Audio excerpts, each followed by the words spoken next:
Wander Franco had an awesome debut last night for the Tampa Bay Rays, and today the Rays are in a pretty good slot. So, Franco will be popular for today because he has a big-time prospect. He's $2,500, had a big night last night, got the curtain call, and in a good spot for today. So, he's going to be popular. But sometimes DFS is supposed to be fun. We can just have some fun, sit back, enjoy ourselves, use players we want to use, and I think we can do that with Franco for today. So it's a fun day to play some DFS. We'll talk more about that later on. Welcome on into the solo shot. That's right here on the FanDuel Podcast Network and numberFire.com. My name is Jim Sonis. I am a senior writer and analyst for numberFire.com, here to break down Wednesday's 7-game main slate with lock set for 7:05 for tonight. And not only is this slate fun because we have Wander Franco and some high strikeout pitchers, but also there is no weather to worry about for today. There is not a lot of variance in the temperatures, not a lot of rain in the forecast. I think we're pretty good to go. We can play things straight up and use the players we want to use, which is not always the case. So should be a fun night for DFS. We'll break it down here in just 1 second, but also back once again later on today at 4 p.m. Eastern, taking your questions live on air on the FanDuel YouTube, Twitch, Facebook, and Twitter pages, getting you set for tonight's slate of MLB DFS. If you have questions on Franco, questions on pitchers I did not discuss, some stacks, looking for some one-offs or individual plays, feel free to bop in there on the FanDuel YouTube, Twitch, Facebook, or Twitter page and get your question in no matter where you are watching, and make sure you subscribe to your platform of choice there. Also, make sure you check out the numberFire Daily Fantasy Podcast feed, where we already have our PGA breakdown for the Travelers Championship posted with myself and Brandon Gadula breaking down our favorite DFS plays in each salary tier for this week at TPC River Highlands. So find that by searching for the numberFire Daily Fantasy Podcast feed wherever you get your podcasts. And if you like what you hear, leave us a rating and review as well. Hey, soccer fans, this season, Captain Morgan and FanDuel are teaming up to give you a one-of-a-kind soccer contest. Introducing Captain Morgan's Soccer Pick'em, a weekly fantasy contest that is entirely free to play. The contest is simple. All you have to do is make quick predictions for Saturday games this soccer season. You'll earn points for each correct pick and compete for a chance to win up to $3,000 in prizes every single week. Head over to FanDuel and enter the Captain Morgan Soccer Pick'em today. Must be 21 plus to participate. For more details, visit FanDuel.com or download the FanDuel Fantasy app. Eligibility restrictions apply, and don't forget to make your game day more delicious and sub in the captain. Pitching preview for this Wednesday main slate: Trevor Bauer and Robbie Ray, the highest salaried pitchers on today's slate. They are both $11,000 on FanDuel. Danny Duffy, coming off the injury list, probably going to be limited. He is $9,500. Trevor Rogers facing Robbie Ray and the Blue Jays is $9,400. James Kaprielian, fresh off a nice outing against his old team, kind of, in the Yankees, he is $9,000. And Jose Urquidy is the only other guy at $8,000 or higher. He is $8,500. To me, when I look at this slate, there are a lot of good high strikeout pitchers between Rogers, Bauer, Ray, Kaprielian, even Urquidy recently. There are a lot of guys here who are good.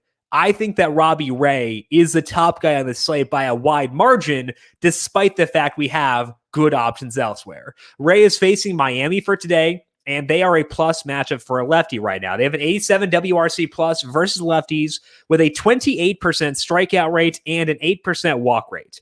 So that's a good thing. They'd be a plus matchup for all lefties. They're also a plus matchup specifically for Ray, given the way his stats break down. He is still letting up a 47% hard hit rate in his most relevant sample, which is higher than he'd like, especially because he's not getting ground balls. He's still letting up fly balls, letting up hard contact, and that can be kind of scary. But the Marlins don't hit for power. They have a 143 ISO versus lefties with a 33% fly ball rate. So it's an ideal matchup for Ray. You're putting him in a matchup against a low power offense, and it's in a bad park for hitting. And you're giving him a strikeout boost to boot. That's not to say that he needs it, because Ray has a 34% strikeout rate since his slider usage increased. He has a 2.82 skill interactive ERA. The walk rate's still in check at 6%.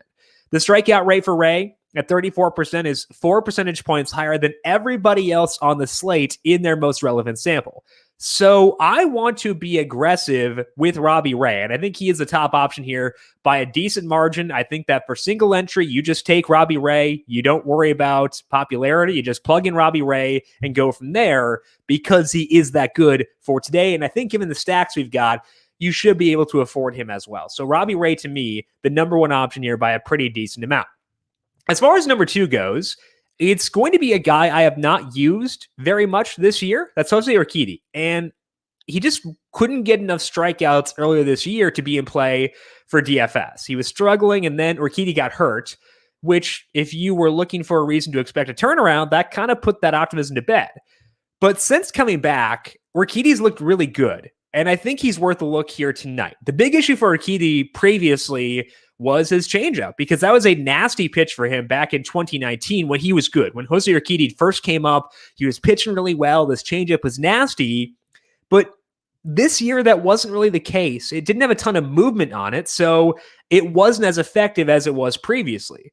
But since coming back, the movement has been up for Urquidy, and so has the changeup's effectiveness. In 4 starts, Urquidy has a 3.18 skill interactive ERA. His strikeout rate is 28% with a 3% walk rate.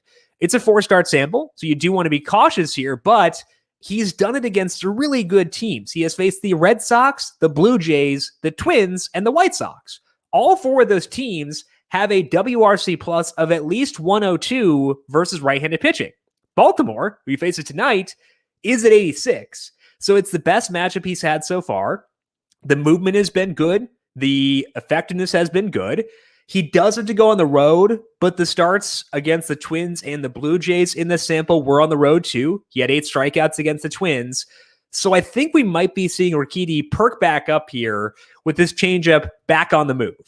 There aren't many better matchups to cement that here than this one with Baltimore. So I'm willing to give Urquidy a run here and see if this spurt is legit. Because I have Robbie Ray for cash games, I can focus just on tournaments for these final 2 slots. And Urquidy, I think for tournaments, does make a lot of sense. He can go deep in games. He's had effectiveness in a good matchup, best matchup he's had since coming back. So I think that Urquidy is someone we should be willing to look at for tonight as our number 2 pitcher and the top value play for today at $8,500.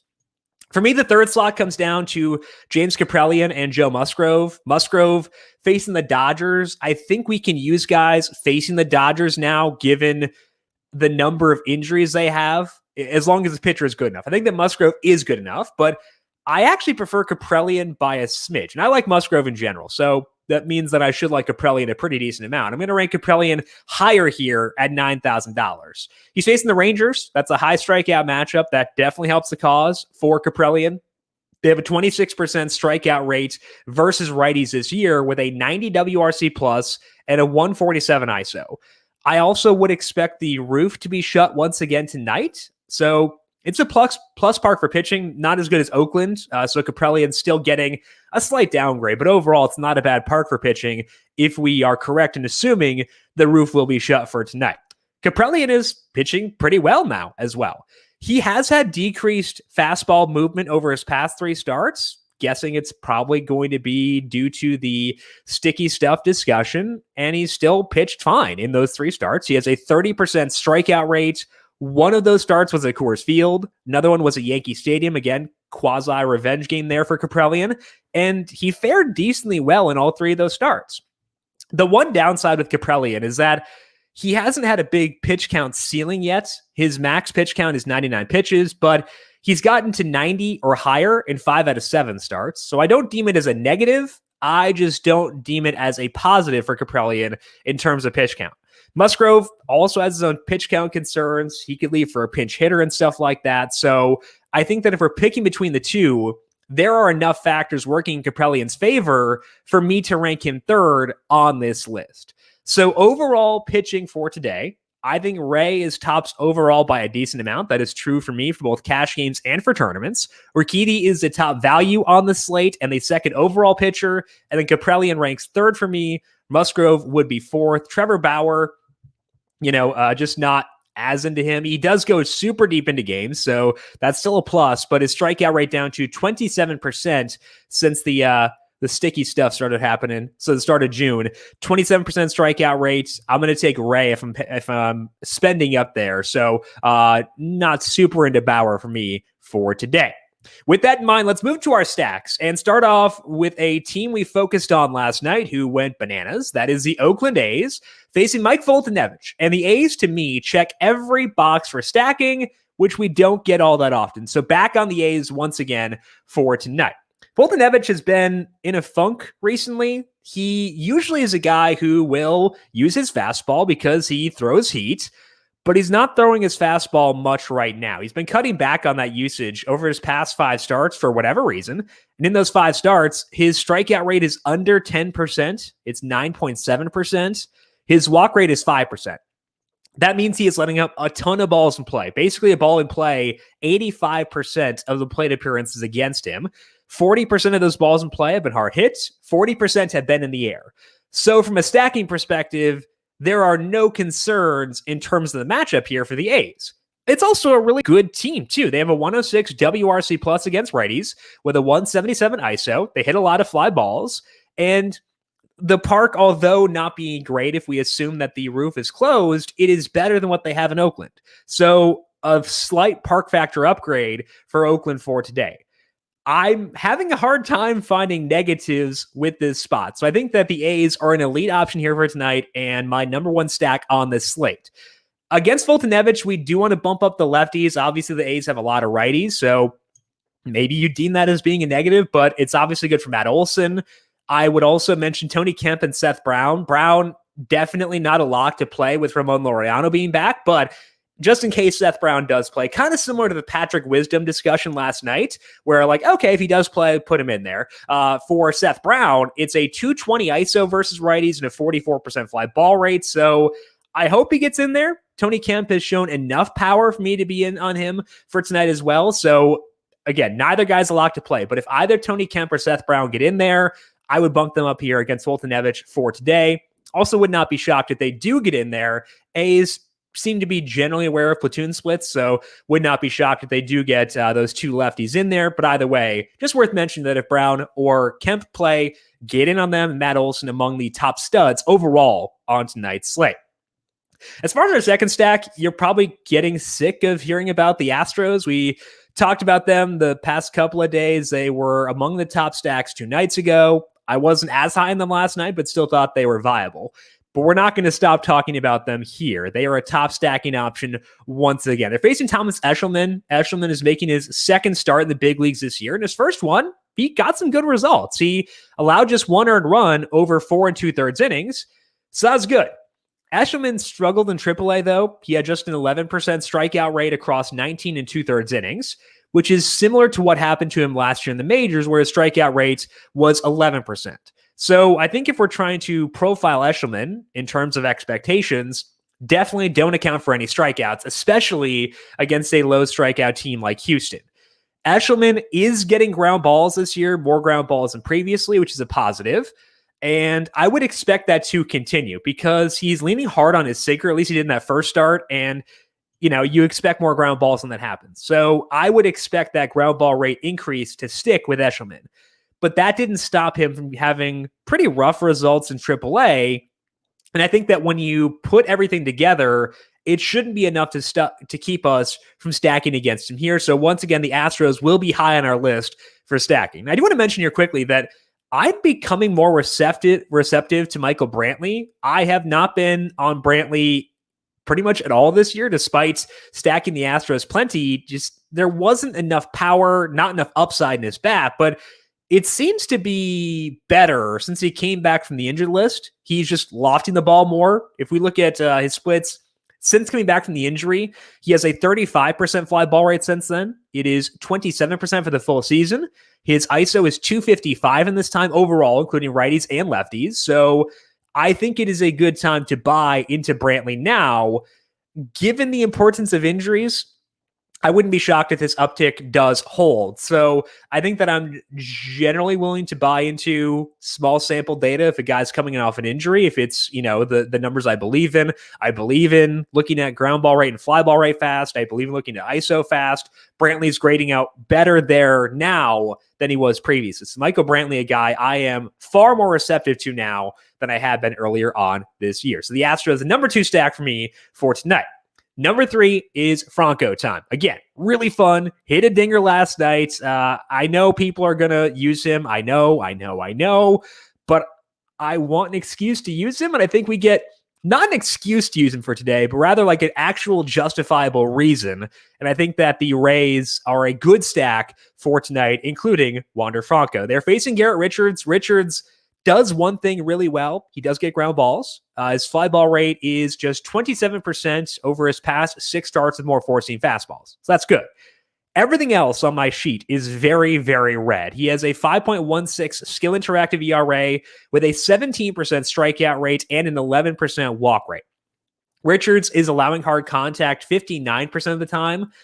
That hasn't gotten him in like massive, massive trouble despite facing a lot of good teams in this time, but the recipe, the ingredients for a really rough night are all there, and the Rays are a team that could produce that because they are very good. They have a 110 WRC plus against righties with a 183 ISO.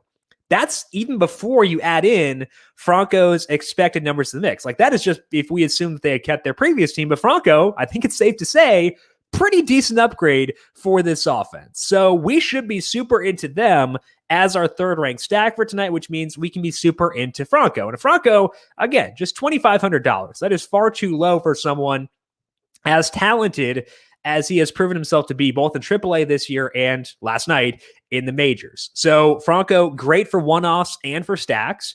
And that should allow us to use the Rays even when using Robbie Ray, as our pitcher.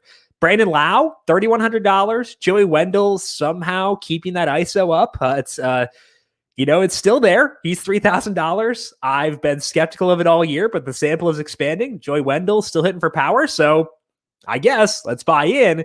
Austin Meadows is in a bit of a slump, but to me, when I look at the advanced numbers, it doesn't look too concerning. So I'll still be on a Meadows tonight at $3,700. So Franco, Lau, Wendell, Meadows, Ji-Man Choi, all these guys could work for tonight. I think that Choi works as a value play if you need help getting up to Ray, but Franco, obviously the key focal point here. It's okay to indulge. It's okay to have some fun with DFS, and using Wander Franco tonight is a fun way to play DFS. Let's finish up here with things to watch for the Wednesday main slate. I did not talk about the Royals and stacks, but I think they're at least worth a sniff for tonight. They're facing Michael King. He has had a low strikeout rate since joining the rotation with a 42% hard hit rate allowed.